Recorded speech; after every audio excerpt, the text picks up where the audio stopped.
Yeah, yeah, I'm online right now. I should.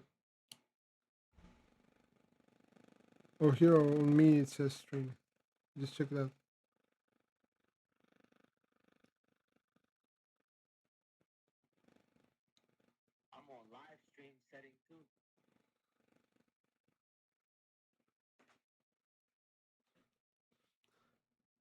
Sorry, everyone. It's technical problems on my friend's side. He would like to watch my stream as well.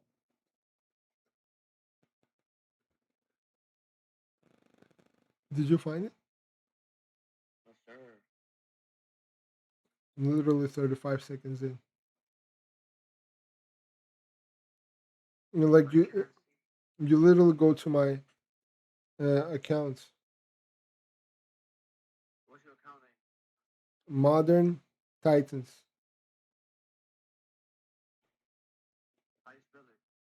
MODERN space, yeah, space TITANS.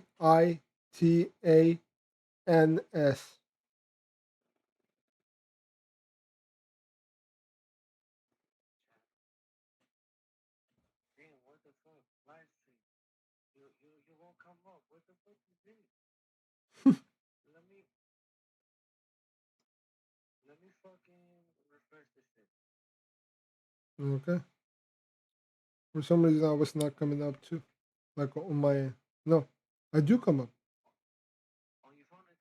Yeah, on my phone it comes up through the app.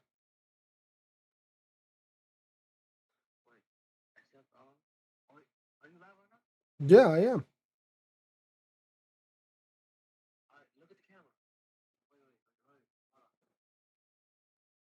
So you do see me.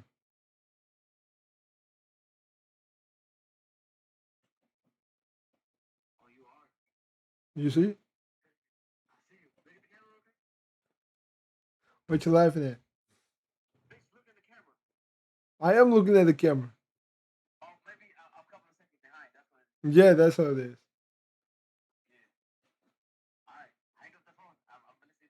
Okay, I'm starting it.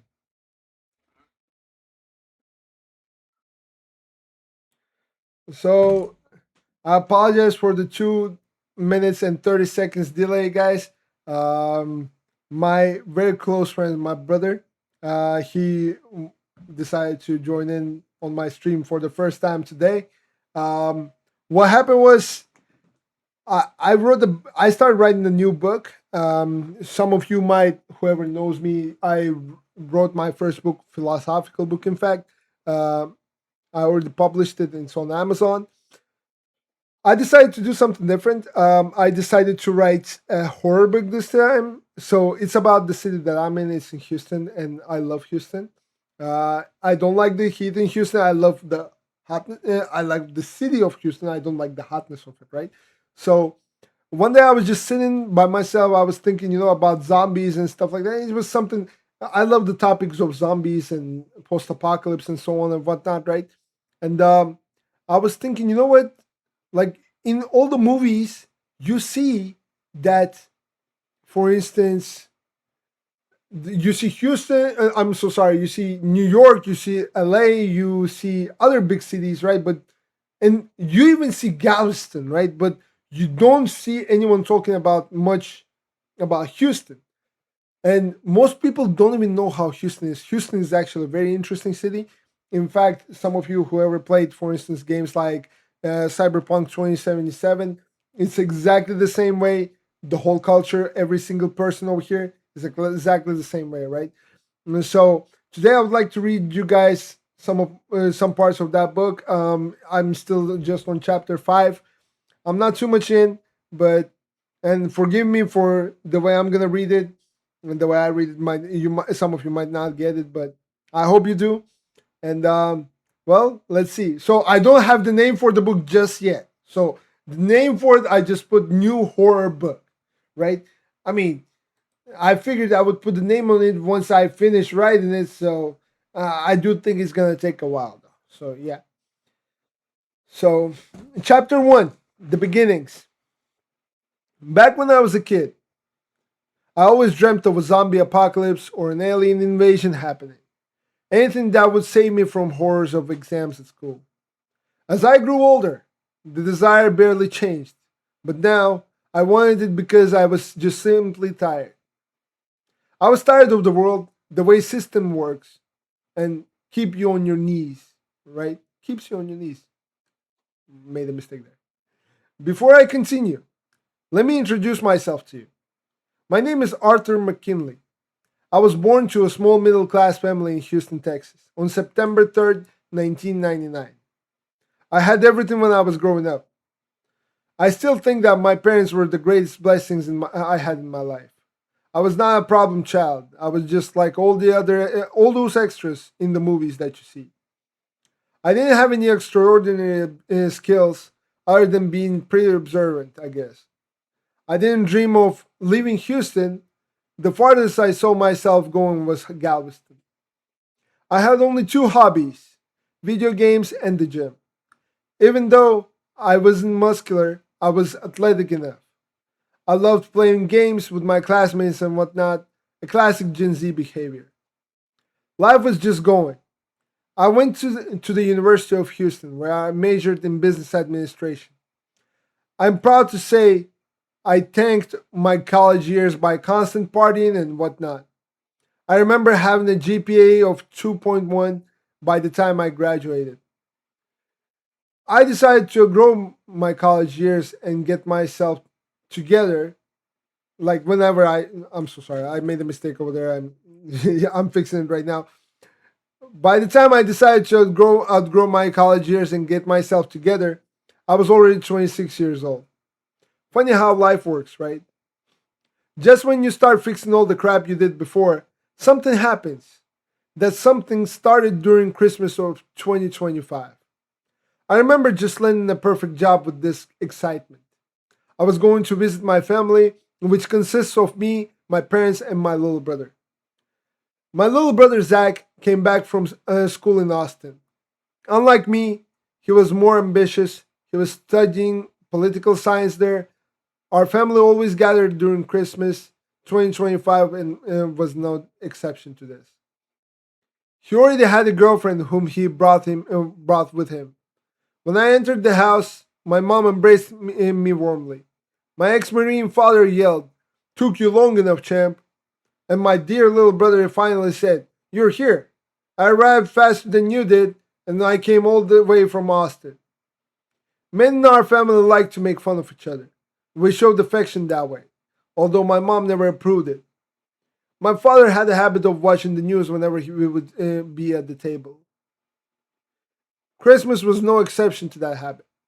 That year, though, our table was one person bigger, with the addition of Allison, Zach's girlfriend. It felt like our family was becoming bigger, and once they get married, and I get married in the future, our Christmas table would be much cozier than it was. Right when we were getting ready to start the feast, my father stopped us and told us to look at the TV. Breaking news: a group of people in Austin on 6th Street started attacking bystanders. According to our correspondents in Austin, they're biting and scratching without any weapon on sight. The broadcast showed 6th Street from a helicopter. Some people were running, some were just standing on and videoing the whole thing. I remember Zach and me saying things like, "Dang, zombies are real now, I guess." And we would laugh over it. Our mom did not like either the news or Zach and me laughing at this tragedy. She got angry at our dad and told him to turn it off, at least for today. He reluctantly agreed and turned off the TV. That night we drank, ate, laughed, and talked. Typical Christmas night. My parents' house, which we called McKinley State, it was located in Katy, Texas. Back when my parents bought it, it was not as populated as it is now. So they got themselves a good 10-acre land there for cheap. My father, with the help of his friends from the Marines, built a good 3-story house. It had 6 rooms in total. I guess you could easily call it a ranch. Zach and I loved the house, and we're actually planning on building maybe one more building on our land. We dreamt about building our dynasty on that land. That night, we all turned off our phones as well per my mom's request. She said it's fine. It's family time. Zach was thinking of spending half of his winter break there, and the other half he will be at Allison's family house in Austin. I figured I would still not skip my newly found job, but we'll be coming back from work and we'll spend time with everyone until Zach leaves. A day after Christmas, basically December 26th, 2025, I sat in my car and just drove to the office. I was to be a new marketer for this publication. I know it sounds strange, but that is in fact the thing. On my way to work, strangely, there was not a lot of traffic outside. Anyone who lived in Houston knew that there was always traffic going towards downtown. I remembered that my phone was off, so I decided to turn it on. I had 20 missed calls and many more messages from my friends in our group chats. The friend in question was David. Now, a little about David. He is the friend that you take to parties who will make the most boring party a fun one. During our college years, David was the one who got me into everything. We also decided to change together. He was also the one who helped me to land the job because he worked there too. So there was nothing strange with David calling me that much or my friends texting this much as well. David usually called me like that whenever he would be blackout drunk in the party and tell me how great it is and that I should join them too. So I just threw my phone in the rear seat and drove to work. I believed I would see David there and tell him what happened again and so on and so forth. But the office was empty.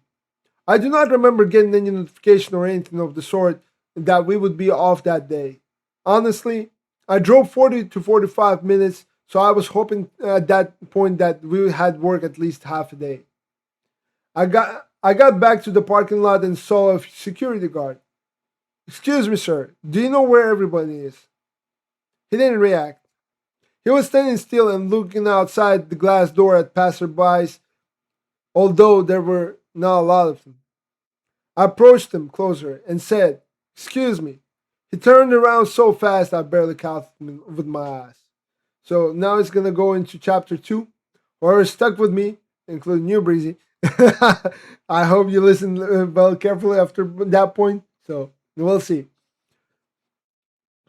So here's chapter two. Then the rest I don't think I will be reading. I just want you guys to see the chapter two as well, just so you would have an idea on what the book is about and whatnot. Chapter two: Strange Things. As I mentioned before, I had always been pretty observant. The security guard looked to be in his late 50s. The only strangeness with him was his wide smile and unfocused eyes.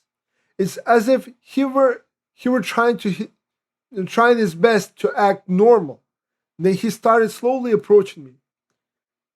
"Excuse me, sir, are you all right?" I was asking him while backing up slowly. My instincts were screaming at me, telling me there was something very wrong here, yet I couldn't really tell what. Once I reached the door to exit the building, I turned around and opened the door. Then I bolted out of there.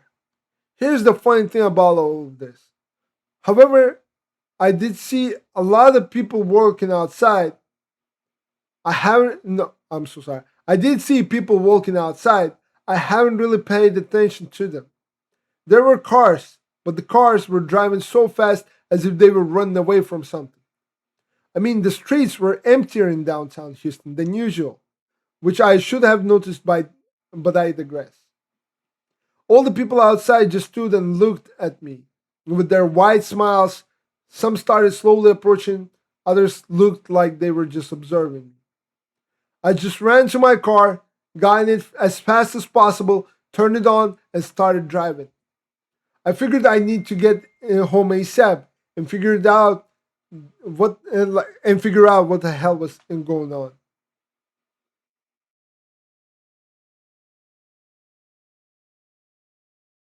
I apologize, technical difficulties.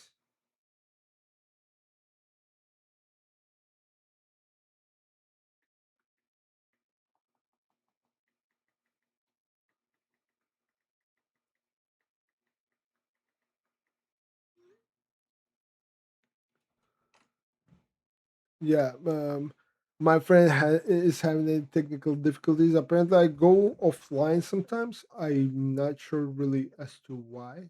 Um, if I'm going off with you guys as well, just please let me know because I'm sure as hell I don't think I do, but that might be the case. I'm not sure. Okay, so everything's good with him now. So let's continue. I stopped at the okay. I just ran to my car, got in it as fast as possible, turned it on, and started driving. I figured I need to get home ASAP and figure out what the hell is going on. I apologize. I do not know how I didn't notice this before, but when I did, all of it was just creepy. I started driving down Capitol Street, then turned left onto Louisiana Street to get to I-10. I'm being oddly specific here so you guys will understand what I saw on Capitol Street.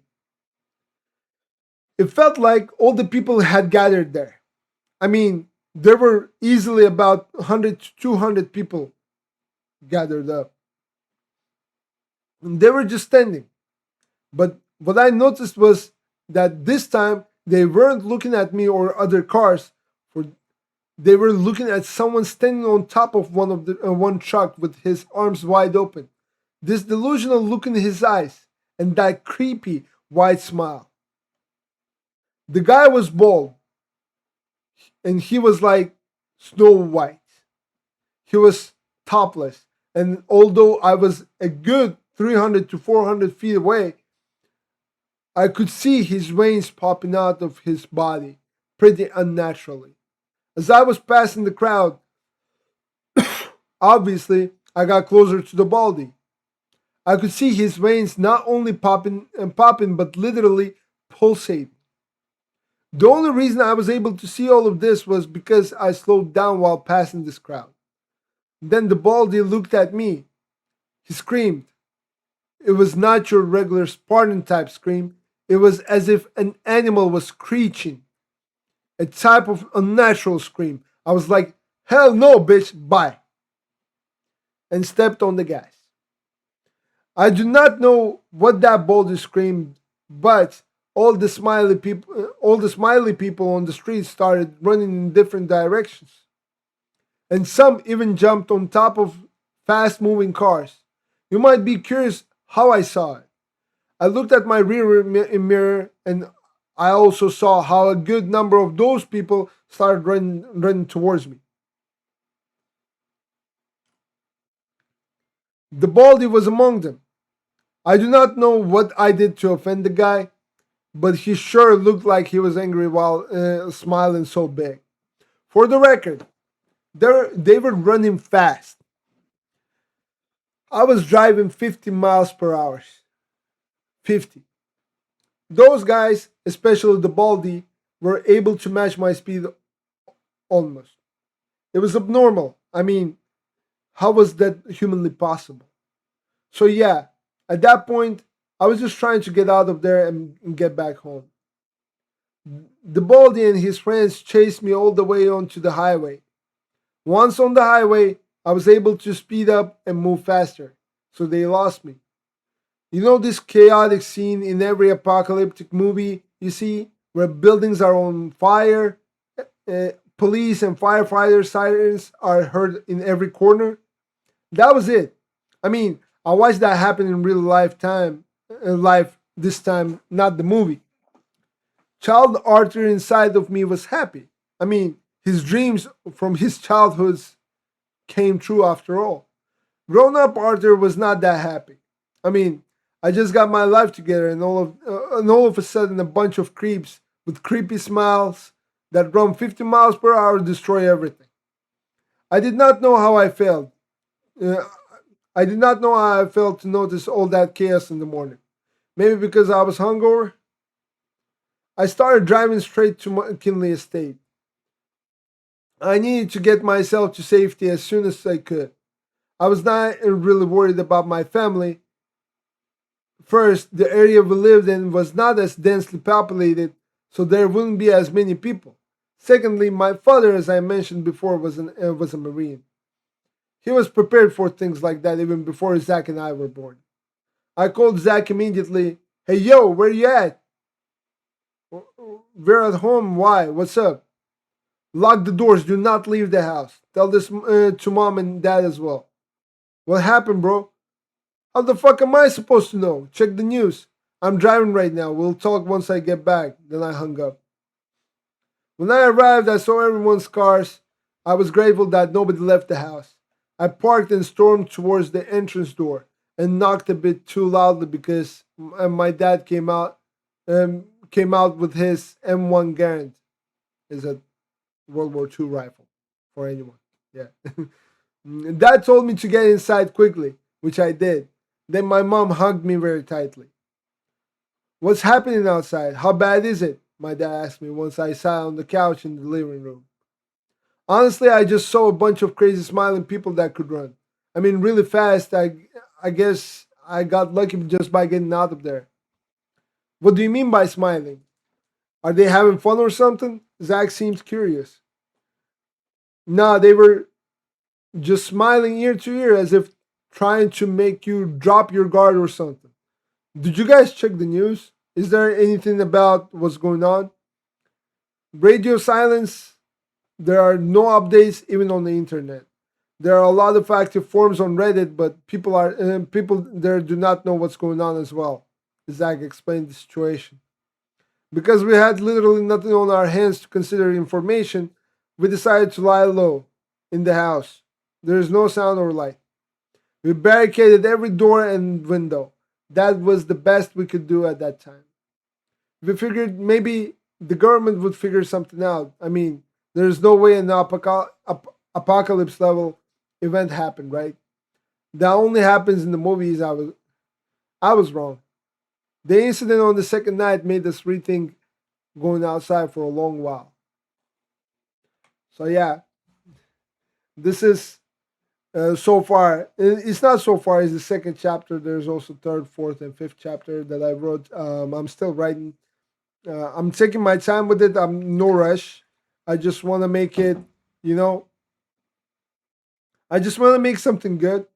If you guys liked it, please let me know what you think, and I would like to hear your thoughts on it. I do put my soul into it. It's a topic. If it's a genre that I genuinely like, and I hope you like it too. Uh, by the way, most of the things, like most of the thoughts that Arthur has, I had it myself when I was in high school. I almost always dreamt of some zombie apocalypse or some alien invasion happening when I was in school. Obviously, when you grow up, that shit does not work. That imagination, that part at least, does not work. So obviously, right now, the only thing I can dream of is to be successful, right? And it's not a dream. So whenever you dream of something, I do believe it's a vision given by universe itself, right? So you just want to believe in what you can achieve in the world, and that's exactly why I decided to write something like this in the book. This book is not only going to be about like apocalypse and whatnot. It's going to be mostly about the, how can I put it, the my philosophy itself as well. So some of you might not know it. I'm also going to be releasing my second book. It's going to be a completion of my articles. It's all of my articles that I've wrote so far. It's approximately like 46 to 47 articles that I wrote, and they're good. And by the way, thank you so much, Breezy. I really appreciate it, my man. What don't? What should I do? You didn't like it?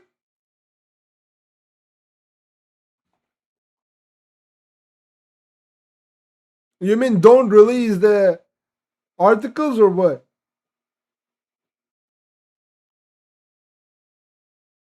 Well, shit.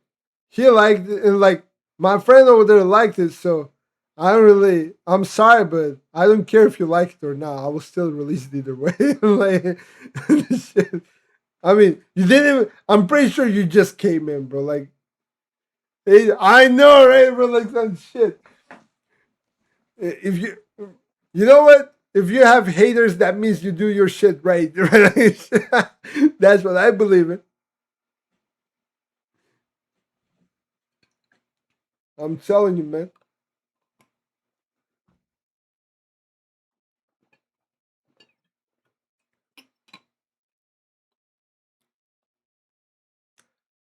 Dude, I don't even know who the heck are you. For real.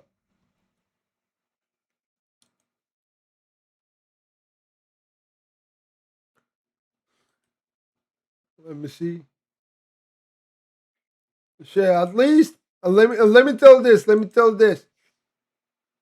Talk shit as much as you want. At least I have balls enough to sit here and speak to the camera and read motherfucking stories that I wrote.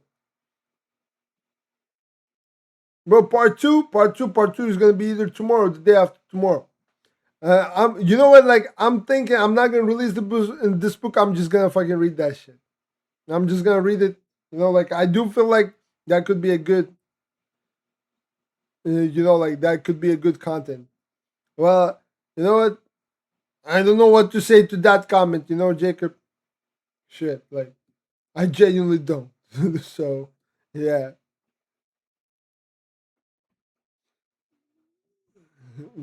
I don't know. Like, I don't even know how to answer to damn haters. Like, I'm actually a very positive person myself. People that know me good, they know that I'm positive. Like, no matter how much you hate me, I'm not gonna fucking react to that shit. I swear to God, shit.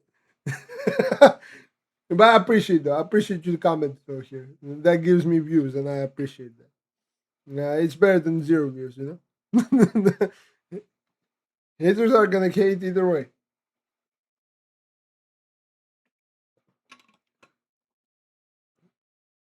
My friends know me that it's very hard to get me angry, unless I'm on the road raging and stuff. Shit happens. Yeah, man. So yeah, I'm thinking of like maybe as I'm reading it to you guys, I will most likely just do it that way. Then I'll release it for free online, maybe just to write it. Why? why was why why is he pissing you off? What do you do? I'm gonna talk to him on the phone right now. Like, shit.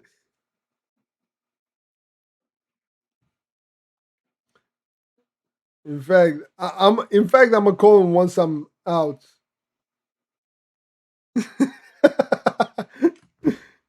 Shit, bro. Yeah, man. But I appreciate you guys watching. I guess I guess it's because what you call it, because you support me. By the way, guys, it's closer to my bedtime, man. Shit, I don't think he knows what he did. I'm pretty sure he does not.